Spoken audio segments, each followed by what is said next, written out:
My name is Linda Parker. I am 59 years old. I live alone in my small house in Brighton. My husband died 8 years ago. I have only one son. His name is Daniel. Daniel went to Canada many years ago. Now he lives there with his wife and 2 children. He has a good life. He has a big house and a good job. He is happy, but I live here alone. Every day I wake up early.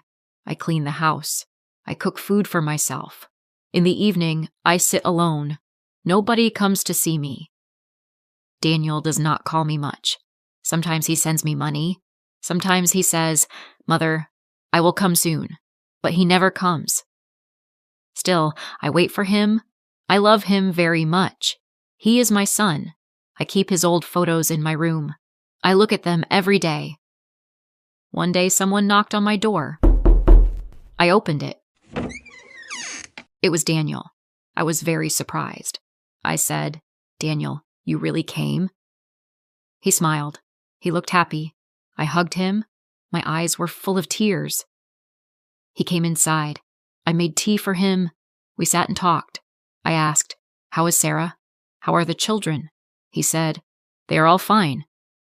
Then I asked, "Why did you come?" He said, "I missed you, Mother. You live here alone. I worry about you. I want to take you to Canada." I was quiet. He looked at me and said, "You are getting old. It is not safe here. You should come with me. You will be happy there." I said slowly, "But this is my home. I was born here. I got married here. Your father lived here. I cannot leave this house." Daniel looked serious. He said, "This house is very old. It is not good for you. In Canada, you will have everything. You will have your own room. You can see the children every day. Sarah also wants you to come." That night I sat alone and thought, what should I do? I did not want to leave, but Daniel was my only son. The next morning, Daniel said, "Mother, we should sell this house.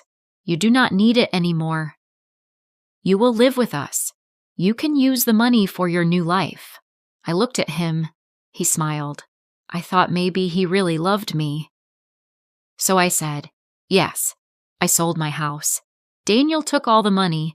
I packed my bag. We went to the airport together.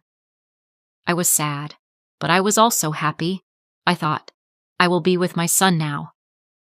At the airport, Daniel said, "Mother, wait here.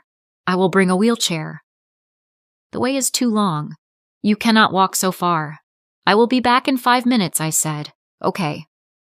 I sat on a chair. 10 minutes passed. Daniel did not come back. I thought maybe the line was long. I waited. 30 minutes passed. Still, he did not come. I felt scared. I looked at the big door again and again, but Daniel was gone. Now it had been 45 minutes. I was still sitting there. I looked at every face, but none was my son. I told myself, Daniel cannot leave me. He is my son. 1 hour passed. My heart began to beat fast. Just then, a police officer saw me. He walked toward me and said, "Ma'am, are you waiting for someone?" I said, "Yes, my son. He is bringing a wheelchair for me. We are going to Canada." The officer asked, "Do you have his photo?" I took out Daniel's picture from my bag. I also showed my ticket. The officer nodded. He said, "Please wait here. I will check inside." I said, "Thank you." I waited again. After a long time, the officer came back. His face was serious. He sat next to me. He said softly, "Ma'am, I am sorry. Your son has boarded the flight. He has gone. The plane has already taken off. He did not take a wheelchair. He went alone." I froze. My heart stopped for a moment. I said very slowly, "No, that is not true. My son Daniel loves me. He said he will take me with him." The officer said, "I saw everything." He gave his passport. He entered a plane alone. Tears came to my eyes. My heart broke. I cried and cried. The officer's eyes also became wet. He said, "Some people forget their hearts. I am sorry, ma'am." I whispered, "My name is Linda Parker." The officer said, "My name is Robert Miller. I am a police officer here. You remind me of my mother. She died 5 years ago. When I look at you, I remember her." Then he said, "Please come with me. You cannot sit here. You will get sick. Come to my house. My wife is kind. She will cook for you," I said, "but I do not want to trouble you." He smiled and said, "It is not trouble. It is love. You are like a blessing to me." Robert called his wife Olivia. He said on the phone, "I found an old woman at the airport. She is all alone. Her son left her. Can she stay with us?" I could hear Olivia's voice. She said, "Yes, please bring her." That night I stayed at Robert's house. Olivia brought me food. She spoke to me like a daughter. I cried in my room. I missed Daniel.